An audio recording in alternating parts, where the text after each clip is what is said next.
commands were very, very clear. They had to occupy the villages, expel the people, detonate the houses.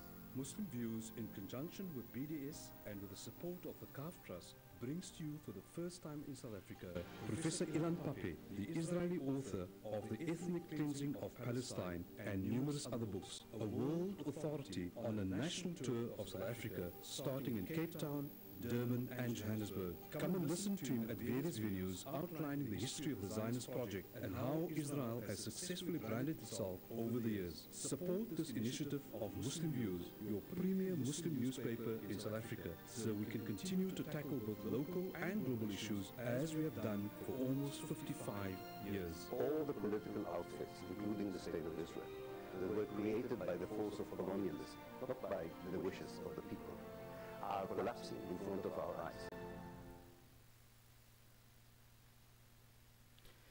Ladies and gentlemen, and viewers of ITV across the world, welcome to this very special edition of the Muslim Views debate. Palestine, Gaza, and the strife in the Middle East is currently very, very topical. Addressing the issues impacting on the region needs a very deep understanding of all the nuances, the history, and the mindset of all the stakeholders and the role players. It is this background that colors the discourse and discussions amongst politicians and commoners, mothers and fathers, and also those who are the disinterested majority. Scoring points and providing statistics, justifying or denying is in vogue in a very, very big way.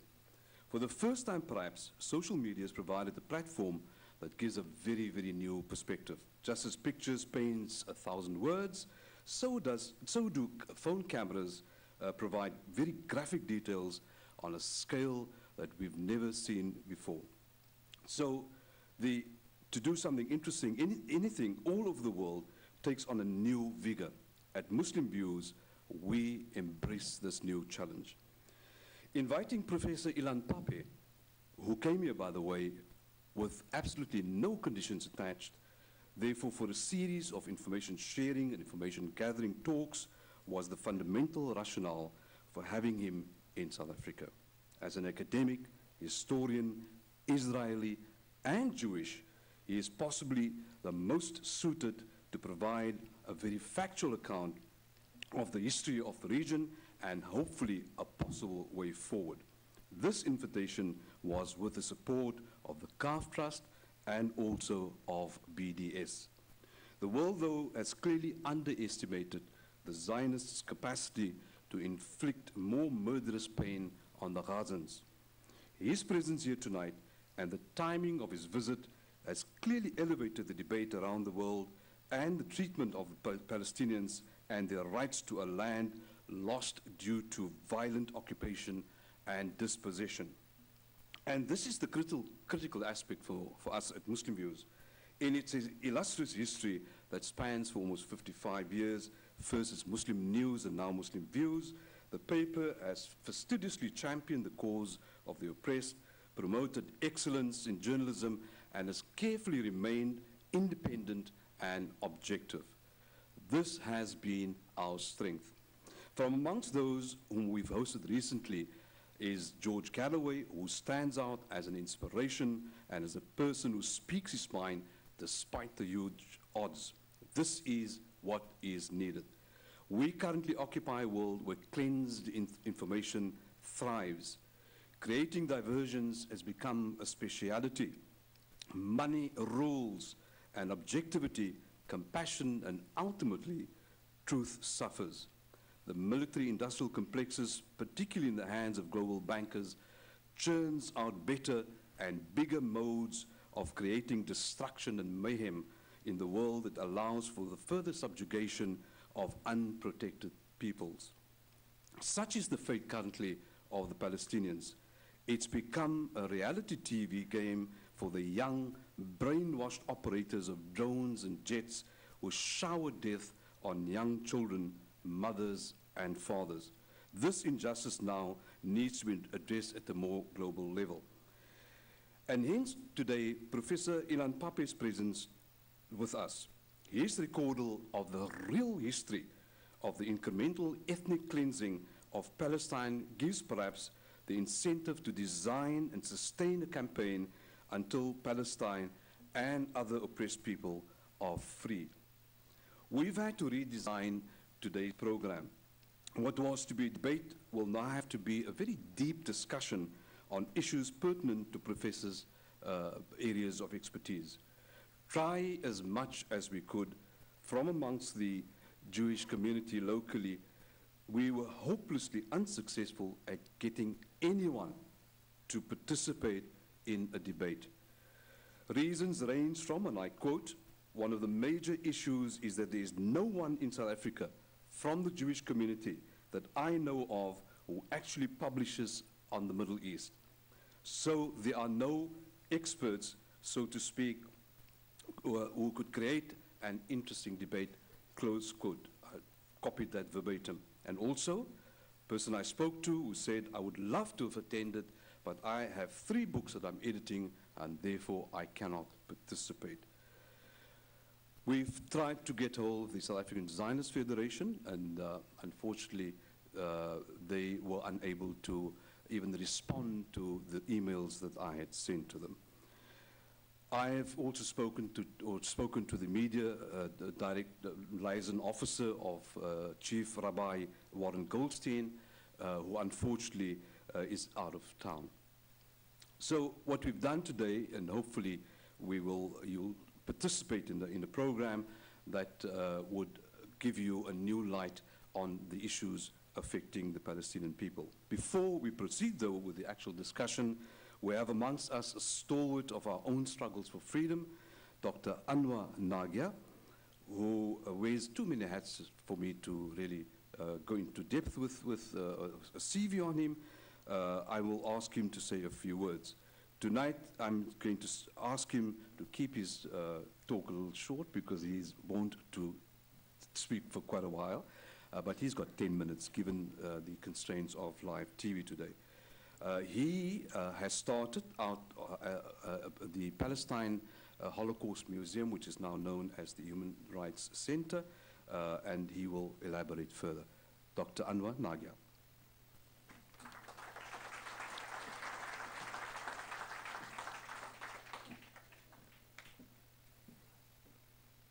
Thank you, Shabadin.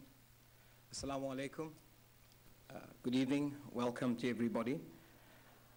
It's indeed a privilege and an honor to be here as a member of the CAF Trust.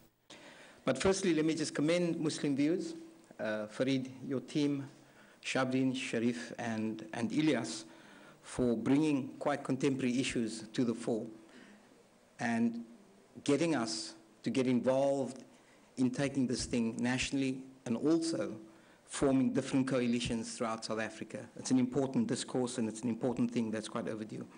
And also let me just commend the paper that has survived 55 years. I know that the last time that I've been with the paper was when I think Umar Razak actually relaunched it, and I want to commend him at the time.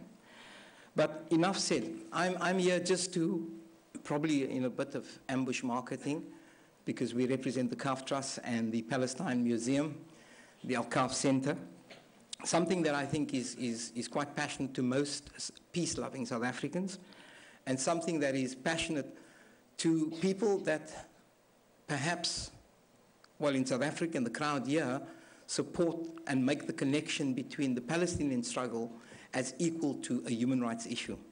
The way the media unapologetically has framed this debate as if this is a Palestinian issue as a local domestic issue, and that's between 2 equal forces.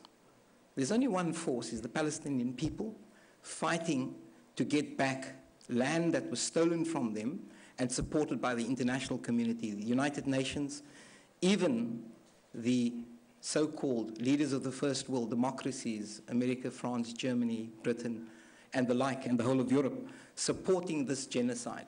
Now, any form of genocide, whether it's in Palestine or whether it is in Rwanda, it is genocide, and it's a despicable thing that we must defend against as human beings, as South Africans that have just come through our own sort of struggle in South Africa. we cannot leave this particular thing. We also are subjected to what is called embedded journalism. It's very frustrating. I speak to many people saying that they watch the news media, whether it's RT or whether it is South African SABC or BBC or CNN and others. The biased nature in which editorial interference is being subjected to, the language that they speak, the tone that they use in terms of terrorists on the one side, defense by the Israeli nation on the other side. And you tend to kind of get upset. You want to walk away, switch off the television. All of these need to be shaped in a new narrative. And part of the project, which we have as the Palestine Museum, is to use as a catalyst, firstly, the Palestinian struggle, because it's the largest one that we know in the modern times, where entire communities, 6-7 million people, have been expelled, and the ones that remains are confined to portions of the land. You know, Ilan spoke the other day about it being 40 square meters long, and I think 6 miles, kind of in its breadth, 2.2 million people, and then of course the others in the West Bank. Now, we can't stand by anymore, not only as the Palestine Museum, but as the Calf Trust, against these kind of indignities against humanity. You must make the connection that these are indignities against humanities. It is not a question, you know, and I learned last night at one of the talks Ilan gave, that we must not speak about the thing as if it is occupation. It is supported and aided, abetted by what is called neo-colonialism or colonialism as it stands. It's a colonial force that is subjecting and subjugated an entire nation. Now, it's about the erasure of people's memories in terms of their contribution to science, to literature, to the built environment. All of these cities that's being destroyed presently are not only the people that's being destroyed, but the entire contribution to their contribution to the built environment, to science and technology. It's an erasure, a complete erasure, and it's a genocide by any other name. It's a genocide. And I'm surprised, shockingly so, by South Africans who are peace-loving, literate South Africans who can or choose not to read correctly, but to make this connection as a genocide. And they've managed to frame any opposition in South Africa and globally as anti-Semitic. And we must stop being afraid to call it like it is. And one of the duties of the center, the Palestine Museum, is to begin to reshape that narrative in a way that responds to perhaps redirecting the way all of these new words and these new verbs, as we learned last night, needs to be changed. So it's our task, and we call upon the members of Cape Town that are here and in South Africa to galvanize around some of the thoughts of the Palestine Museum and what we're doing, because we're not only making the connection in Palestine. So the Human Rights Center plays host to the Palestine Museum, but also speaks of other issues in Africa, in South America, Latin America, on issues of displacements. So that, Shabadin, probably is one of the reasons why the Calf Trust has been very involved, not only in Ilan's visit, Pappe's visit, we were also responsible to assist with George Galloway's visit with the Muslim Views some years back. So from our side, we really feel that the center is going to play that kind of intellectual intervention as well as a physical intervention, because it's not a museum in the classical sense, where we talk about memory and what happened 100 years ago or 200 years ago. These are the artifacts. It is an intervention through different kinds of media formations. The one today, the internet, public lectures, writings, the use of TVs, going to presentations or marches and these things. And that then becomes a pository. So the center will become a pository for all of these particular loose alliances that last maybe for 1 or 2 years, and it peters out for a number of other reasons, I think largely for good reasons. But we're saying now today to the rest of the world and South Africa that we have a center now where that can be galvanized and created the correct pository. I wish, Ilan, the rest of your trip in South Africa, I know it's 72 hours less your sleep, but I'm sure you'll find the country much more surprisingly responsive to issues of discourse of this nature. Thank you. Wa alaikum salam wa rahmatullahi wa barakatuh.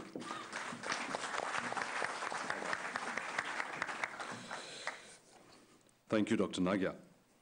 Now for the introductions, and I'll be as brief as possible. Farid, editor of Muslim Views and a senior member of the very, very well-known and very illustrious Sayed's family.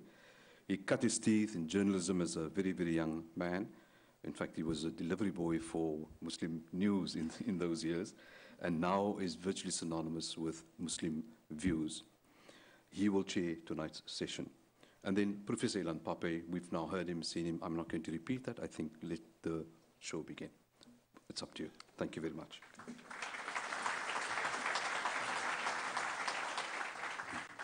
Assalamu alaikum and a very good evening. Tonight's discussion with a world-renowned Israeli historian and activist comes against the backdrop of increasing violence and bloodshed in Palestine. Operation Protective Edge, as it has been termed by Israel, launched on July the 6th, has so far resulted in the deaths of more than 1,700 Palestinians and 64 Israelis. Professor Ilan Pappe, in South Africa for a nationwide tour hosted by Muslim Views and the BDS Movement South Africa, is our guest tonight on ITV. Now, in the absence of the Israeli viewpoint, we will put to Professor Ilan Pappe some of the arguments put forward for the assault on Gaza, and we invite our audience and viewers to put their questions to Professor Ilan Pappe. For our viewers, we'll provide the Facebook address and Twitter handle in due course. Professor Ilan Pappe, shalom, marhaban. I'm very pleased to be here. Thank you. Our viewers will tonight experience something very different. A Jew, born in Israel, arguing against the state of Israel. This has made you a pariah in your own community. In fact, it has made you a traitor. What brought Ilan Pappe to this point in his life's journey? It's a journey. I think most people who liberated themselves from ideologies that in retrospect were oppressive, racist, and immoral know that it doesn't happen in one day. There isn't really an epiphany. There isn't really a moment of grace where you suddenly see things in a different way. It is a journey that you take, and each station takes you away from your mindset and perceptions, and the further you go from these perceptions, the more difficult it is to return to them. And there is one point where you know that you have crossed a certain Rubicon and there's no return. And I think that for me, these stations include intimate meetings with Palestinians, first and foremost. Israel is a segregated community. It's very difficult for Israeli Jews and Palestinians to meet on equal footing, to have an honest and genuine dialogue. For that to happen, you actually have to be in a different space. You have to leave the country for a while to be able to develop a different perspective of the Palestinians, first and foremost as human beings. Then to recognize the narrative, and finally to recognize the role of your own side in their narrative. For me, choosing to pursue my doctoral studies outside of Israel was a factor that brought me into a different kind of relationship with Palestinians. And the second aspect of such a journey, or second station in such a journey, is a willingness to reconnect, I think, with your universal values and humanity. And in a way, of course, I'm a flawed product of the Israeli educational system. I don't think I will be presented around the world as something the Israeli educational system is proud of. But in many ways, in my case, and the case of people like myself, they bear the fruits that they have planted, but they, I think, intended us to bloom in a different way. Because of the Israeli, at least alleged commitment to liberalism, democracy, equality, which of course is not practice in the case of Israel, but is being taught as supreme values, as important values, I think that I was one of the few who took them seriously. And I took these values and I examined my own society, my own state, and they failed the examination. And again, I could not do that examination inside Israel. It was too difficult. And I had to do it from the outside, and I had to do it as a professional historian. I needed facts, I needed archives, I needed documents, I needed rigorous scientific journey as well to accompany the personal journey. And finally, I think what people have to realize that for Israeli Jews to get out of the camp, to leave the tribe, if you want, is a very painful journey because we don't have any reference group once we do it. Palestinians and Israel, even if they are oppressed or occupied or colonized, have each other. The moment you leave the tribe in Israel, you are alone. You are alone even vis-a-vis your own parents, as happened in my case, and you are alone against your brothers and sisters. And I think the moment people like myself were able to connect to people outside of Israel, to realize that in the global community, you have friends, you have comrades, you have associates, and that your point of view is not either insane or treason, is a very empowering part of the journey. I think the last stations in this journey were helped very much by the recognition that around the world, anyone with a modicum of decency and humanity could not but stand with the Palestinians in the struggle for justice. So I do hope that other Israeli Jews in due course would take the same journey. Everybody's person is a different journey, but it's not an impossible journey. And I'm not alone, but we are still a handful of people who did it, and we need many, many more for the reality on the ground to change. Talking about inviting others to take the position that you have, you could describe yourself as a dissident, an activist, but a dissident. What does it take, really, for an Israeli to undergo that transformation? Is Israel a safer place now than it was, say, 20, 30 years ago to express a critical opinion? Well, I think it's almost best be described as a psychological issue more than anything else. It's relieving yourself, or releasing yourself, rather, from a society that manipulates fear on levels that I think are not recognized anywhere else in the world. It's a society that nurtures fears, indoctrinates you to be afraid, suspicious, alienated and alien, which justifies then everything you do.